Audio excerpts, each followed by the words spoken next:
Congressman Matt Gaetz of Florida joins me now. He is among this number. First, the best to you and your family for Christmas. Thanks for being on New Day. You as well, Chris. I will say it's not just Republicans making these calls. Harvard University just released a poll where more than half of the American people believe that there's conflict of interest that has infected the Mueller investigation. And we just need the Justice Department to step up and seize control. I don't know where the Attorney General and Rod Rosenstein are in this, but I think they need to fire Mueller and cure us of these conflicts. All right, first, all polls are not equal. I did say not exclusively a Republican, but it is. It's Harvard, Chris. It is primarily. It's Harvard University. I get it. I know the school. It's the second best in the country, Yale being the first. But let me ask you this. What do you know that Rod Rosenstein does not? He's in charge of the situation. He knows the people better than you. He knows what's going on better than you. And you heard him there saying, that's not my concern. We can handle it. Well, Chris, all the American people can see the text messages that were forced to be released because Devin Nunes was about to subpoena them. But time and again, you don't only see the reflection of people's political beliefs, you see Peter Strzok, an essential FBI agent that worked not only on the Hillary Clinton email scandal, but also was drafted onto the Mueller probe, saying that he thinks that Hillary Clinton should have won the election 100 million to 0. He didn't think there was a single person that could reasonably vote for Donald Trump. And then you see that he calls himself the insurance policy for the country, that he has multiple ways he can save the American people. He praises his girlfriend's role in laying out a plan to disrupt the president's election back in August. And so these aren't just the expression of beliefs. This is an action plan to disrupt the presidency of Donald Trump, and it's reflective of a conflict. That's your interpretation. There's an inspector general who's looking into exactly this, and an inspector general is a heck of a lot more independent than you or any other partisan. But more importantly, you went from saying there's a cabal, there's a group, there's an infection, to one person.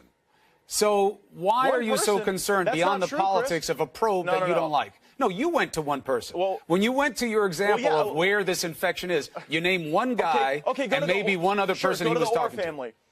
All right, let's name another. Bruce Orr, one of the top officials at the Department of Justice. His wife, Nellie Orr, was an employee at Fusion GPS, a company getting paid by the FBI and the DNC potentially to go and collude with Russians, to pay Russians to dig up dirt on the president. How about the fact that more than half of the people on the Mueller probe donated to either Obama or Clinton, and none of them donated to Trump? This is not just the case of one person. This is pervasive conflict of interest. It is if, when Bob Mueller picked his team, he was fishing in the Never Trump aquarium, Chris. Bob Mueller interviewed with the president considering a position with the administration. He has been a Republican longer than you had even considered being a Republican. He is a decorated war veteran who ran the FBI and who everybody in your party said was an excellent choice.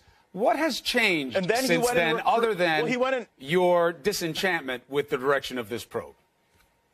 Well, look, for over 4.5 months, we've had over 20 members of the Judiciary Committee calling for a special counsel to review these things. So it's not as if these are new revelations. Well, why would you have a special counsel? They only investigate crimes. Of interest. Why would you do that? You have the Inspector General. You could have a committee, I guess, but why a special counsel? On the part of Bob.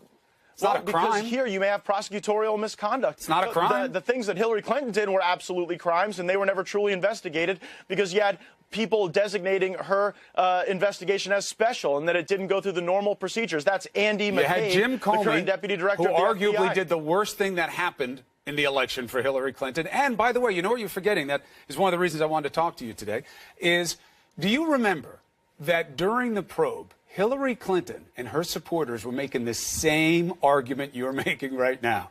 These people in the FBI hate me. They're all coming up to Comey and they're saying, you've got to investigate. She's dirty. She's a liar. These Clintons always lie. I don't remember you being concerned about their obvious political animus. Chris, there is actual evidence that Hillary Clinton got special treatment. This is not some attestation on my part. It's literally a reading of the emails from Andy McCabe saying Hillary Clinton's going to get special treatment. So again, these are not opinions on my part. They're the actual messages that people in the FBI were sending to one another. You made the point that Mueller was interviewed for his old job back, the FBI director position. I think that's a key fact. On the 16th of May, the president interviews Mueller and tells him he's essentially not going to be the next director of the FBI. That is not our read on what happened. How do you know that that's what happened in that conversation? Well, look, I mean, you've got a situation where Rosenstein walks Mueller out of that meeting. It's Rosenstein, and how do you know that the president said you're not getting the job? That's the point of this meeting. How do you know that? Because within 24 hours, Rosenstein appoints him to be the head of this probe. If he was seriously being considered for his old job back, the job he wanted, he would have gotten it. I don't think there's a single American who would want to pass somebody over for a job. Hold on a second. Don't overpower me with your wisdom of loquacious attacks. What I'm saying is this: if Trump didn't like Mueller, okay? You're saying that he had this meeting with him. You're not getting the job. You don't make the grade. And then right after it, the guy who he appoints to head up what's happening in the DOJ picks him. The same guy that he leaned on for this memo about why Comey had to go. The same guy he put in place just decides to stab him in the back. You're making a... Look, you're making a lot of assumptions there. There's no evidence that the president leaned on Rosenstein. I am asking questions based on your assumptions, including at the committee this week. No. Look, the timeline is what it is, right? And the fact that Mueller, after getting rejected for getting his own job back, goes and picks Andrew Weissman to be his number two. A guy, look, you're telling me Bob Mueller couldn't pick somebody to be his number two that didn't attend the Hillary Clinton election night party? The same Andrew Weissman who wrote Sally Yates an email praising her for directly defying an order from the President of the United States. You will find political opinions in everybody in government. This is an opinion. It's action, Chris. You've got Weissman sending an email on his DOJ account praising someone for defying the president. That's not an opinion. That is an action on government time, on government email. When Strzok says, I'm going to be the insurance policy, when he talks about his girlfriend, Lisa Page, throwing out a plan in Andy McCabe's office to undermine Donald Trump, these are actions that people are taking to undermine the duly elected president and to undermine the democracy in our country. And the elected representatives of the people, the Congress, have an obligation to expose this bias, to expose what I believe is a corrupt investigation. And I call on my Republican colleagues to join me in calling for the firing of Bob Mueller. And look, it's time for Mueller to put up or shut up. If there is evidence of collusion with Russia, let's see it. But we're almost a year into this thing. Have you ever been involved with federal investigations in the past? Look, I've not been the subject, or I've never been a participant. I'm not indicting your character. I'm saying if you've been around them, if you've monitored them, the idea that this investigation has taken too long is absurd.